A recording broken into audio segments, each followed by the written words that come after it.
Dámy a pánové, já vás vítám dalšího ráno a dneska tady máme novou sezónu ve Fortniteu. Jako úplně první věc, kterou jsme si tady asi úplně všichni všimli, já už jsem jednu hru odehrál, ale padal jsem do té největší lokace Ice Kinga, tak jsem se napojil na ten tým Ice Kinga, což jsem v týmu Ice Kinga, tady si to mohli vybrat. Locker nám trošku změnili ten banner, ale tady tak máme různý Battle Pass věci. Takže jo, jdem na hodnocení tady tohohle Battle Passu. Tady je první Ice Skin, kámo, jako totální hezký skin za mě. Jako fakt by se za mě vyplatil. Tady ještě myslím Fortnite, nevím co to je za styl. Tady jsou V-Bucksy, tady je Ice Skin. A jo, chtěl jsem si ověřit, jestli fakt a jo, no nic. Fakt, že dáme pánové zdražili ty V-Bucksy, ale co znamená to includes, to fakt, že nevím. No nic, my se vrátíme k tomu Battle Passu. Jako druhý style je tady funny skin. Právě fresh ty kámo a emote. No dobrý. Další, tak tady máme tady tu ledovou no dobře, tuhle borku asi nevím, jestli budu hrát, ale ty kráso. Jo, tady pak tady ta borka, to už jsem věděl, že už bude minulou sezónu. No a právě tady druhý ten, a to je Foundation. Na jeho straně taky můžete bejt, tam si můžete vybrat role, na koho straně chcete bejt.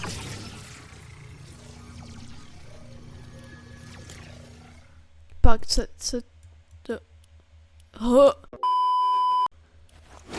WTF? No dobrý, konečně vidíme trošku duch tady.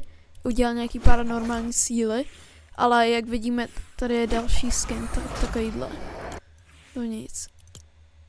Další. Tohle je docela tryhard skin. Kámo. Tenhle glider jako asi budu hrát nejvíc. A můj skin, kámo, tohle chci extrémně. Díky tomuhle si budu kupovat Battle Pass, kámo. Prostě jenom tady ten skin už prostě víte, že to je totální banger. Co v bonus rewardech. Jo, tady ten skin. Dobrý, no. A další bonus rewardy se nám nezobrazily. Tady tomuhle Battle Passu bych dal 7 z 10, jenom díky tady tomuhle skinu jako. A Ice King je dobrý celkem jinak. No tady ten je taky dobrý, ale jinak jako asi žádný skin z toho hrát nebudu. Co se týče turnéu, tak už tuhle sobotu tady bude mít tady tu kachničku. Myslím z toho, z Freddy. Kamo, co tady dělá tohle? OK, no. Bude to v Blitz Royale, podle mě to bude hrát jenom na mobilu, no. To je blbý docela, to se asi úplně nezahraju. Ale v ten samý den v sobotu, tak tady máme duos ranked cupy a mě se vrátit tria, ale ty tria jsou konzol cupy, proč neudělali tria v normálních, kámo? Bohužel, a tady nějaký questy na Foundation. Co tohle je, ale what the fuck?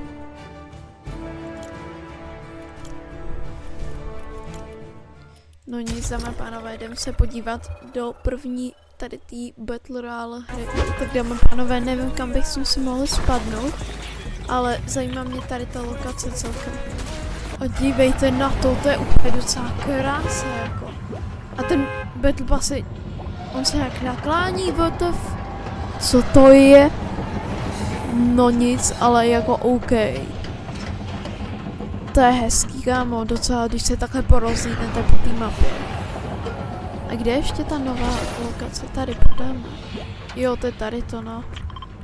Tam si myslím, že ani nevím, jestli budu padat, jako. To je právě z chapter 4, kámo, to je chapter 4, úplně jak vyšitá, kámo, lokace. Ty kokos, tady tohle bude s něčím mít určitě spojenýho. To bude zase nějaký live event, kámo, já už to tuším. Tak podám tady ten majáček. Protože majáček já mám rád. Jinak podle mě tak naměli, no týzovali, že přidají i chapter 5 zbraně. Vím, že Bursko tady, a lagy, tu jsou furt. Nová shotguna, tak to si určitě vyzkouš. Ty to dává docela petardy, kam. Ty máš nějak to je jak taková ta od toho, od Middlestone. Jenom ona se přebíjí takhle divně. To je on. Jo, to byl bot. No nic, cože. No nic. Chci potkat teda Burst SMGčko, jako. Bez toho, jako, to nechci hrát bez Burst. No je tady toho fakt jako hodně celkem, na to, že je to nová sezóna. Ty vole, tak to má jako... To je nějaká snajperka? Možná, že jo, ty fogo. Jako nevím, no. Vůbec nevím, co se v tady té silně bude hrát, podle mě jako se asi budou hrát ty zbraně s tím minulý když pistolku, že bychom jí... Budu hrát ty nový looty. Asi to nebude nějaká bomba, ale zkusím to. Co máme tu, kámo? Low gravity efekt? Ty kokos rybička tady, ty vole. Tu jsem, ta byla, to nevím, jestli bylo ani ve hře. A tak vezmeme rybu. Co to je? To je rift? Oh my god, kámo. No mé riftem se také můžete, a tady jsou fighty, kámo. To nějak obletím, já vám chci, dáme pánové ukázat ještě tady tu lokaci. Co to je? Okay. No kámo, tohle nějak nová lokace za mě není, však to je takovouhle, ne? Tady rovnou quest vezmeme. Letím trochu nahoru. Tady fakt nic není. Já bych vám chtěl ukázat ještě tamto sídlo, ale to už asi nestejně, no, tuhle hru. Taky najít ty nový, jo, to jsou ty nový shockwave granáty. Tak je normálně to snadné. Čím to na to? Jo, vám to dá takovýhle, a to nemůže provážet stavby. Lubo. Ale je to dobrý, jako celkem. Dávám to taky ten sprint dobrý. No ale furt normální shockwave, prostě normální shockwave, hoši. To nikdy prostě na to nepřestane láska, kámo. Ale tohle si myslím, že by taky nemuselo být tak špatný. Jako dávám to ten sprint, ale tak na pár sekund. Musím podívat na tu novou lokaci. Jo, tady tak to taky moc jako změnili. Jako čekal jsem o tom malinečko víc. Tohle. Jo, tady je vlastně toto trošku změněný. Tady přece byl taky ten ovál, nebo co to bylo. Co je tady to? Že to je ten gliderka?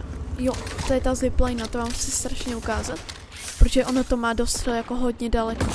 Víte, já si dám a jedu, kámo. A můžete to zničit na pár ran. Musím hodně na pár ran. No, pár hitů a je to pryč. Ale je to za mě, kámo, rotate jako jak dělaný, kámo. To je úplně krása docela. Jsem mrtvý. Můžu si něco vyzvednout u Ice Kinga. Tady tu věc. OK, nějaký backblink asi. No tady tu věc. Mě zajímá, kde jsou za free V-bucksy. Nevím. Čiže jo, dámy a pánové, tohle bylo celý video. Vlastně jsme prozkoumali všechny nové lokace, kromě týdle, ale tak to je prostě asi za mě ta lokace, kam se podíváte sami. A to je všechno z tohoto videa. Děkuju za sledování, byl bych tady rád za like, odběr a vidíme se u dalšího videa. Čus.